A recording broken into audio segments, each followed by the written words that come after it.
Good morning എല്ലാവർക്കും നമസ്കാരം. ഓരോ ചിന്തകളും നമ്മളുടെ മനസ്സിൽ വാടക കൊടുത്താണ് താമസിക്കുന്നത്. പ്രശസ്ത എഴുത്തുകാരനായ ഹവേക്കറുടെ കോടീശ്വര രഹസ്യങ്ങൾ എന്ന പുസ്തകത്തിലെ ഒരു വരിയാണിത്.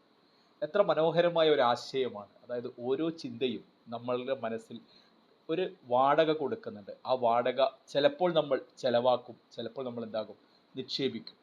നമുക്കറിയാം, ചില ചിന്തകളൊക്കെ നമ്മളുടെ മനസ്സിലേക്ക് വരുമ്പോൾ ചിലപ്പോൾ ഒരുപാട് സമയം സോഷ്യൽ മീഡിയ അല്ലെങ്കിൽ വെറുതെ നമ്മൾ കളയുന്ന സമയങ്ങൾ, അപ്പോൾ ആ വാടക നമ്മൾ ഉപയോഗിക്കുന്നത് ചെലവിലേക്കാണ്. അതായത് നമുക്ക് ചില ചിന്തകളും യൂട്യൂബിലും അതിലൊക്കെ നമ്മൾ ഒരുപാട് സമയം, അതൊരു ചിന്തകളുടെ ഭാഗമായിട്ടായിരിക്കാം നമ്മൾ ആ സമയം ചെലവാക്കുന്നത്. അപ്പോൾ ആ വാടക, ആ ചിന്ത നമുക്ക് തരുന്ന വാടക നമ്മൾ ചെലവിലേക്കാണ് നമ്മൾ ഉപയോഗിക്കുന്നത്. ഇനി ചില ചിന്തകൾ നിക്ഷേപങ്ങളാണ്. ആ ചില ചിന്തകൾ നമുക്ക് തരുന്ന വാടക നമ്മൾ ഉപയോഗിക്കുന്നത് നിക്ഷേപത്തിലേക്കാണ്.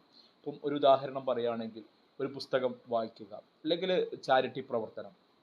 അപ്പോൾ അങ്ങനെയൊക്കെ നല്ല നല്ല കാര്യങ്ങൾ, അതായത് നന്നായി വർക്ക് ചെയ്യുന്ന, ഒരു പ്രൊഡക്റ്റീവായിട്ട് വർക്ക് ചെയ്യുന്ന ഒരു ദിവസം, ഈ ഈ ചിന്തകൾ നമുക്ക് തരുന്ന വാടക നമ്മൾ ഉപയോഗിക്കുന്നത് നിക്ഷേപത്തിലേക്കാണ്. അപ്പോൾ നമ്മൾ ചിന്തിക്കേണ്ട ഒരു കാര്യം, ഓരോ ചിന്തകളും നമുക്ക് തരുന്ന വാടക നമ്മൾ ഉപയോഗിക്കുന്നത് ചെലവിലേക്കാണോ അല്ലെ നിക്ഷേപത്തിലേക്കാണോ നമ്മൾ ഉപയോഗിക്കുന്നുള്ളതാണ്. അപ്പോൾ തീർച്ചയായിട്ടും നമുക്ക് ഓരോ ചിന്തകളും തരുന്ന വാടക നമ്മൾ നിക്ഷേപത്തിലേക്ക് നമുക്ക് ഉപയോഗിക്കാൻ പറ്റട്ടെ എന്ന് ആത്മാർത്ഥമായി ആഗ്രഹിച്ചുകൊണ്ട് നിർത്തുന്നു. Thank you very much.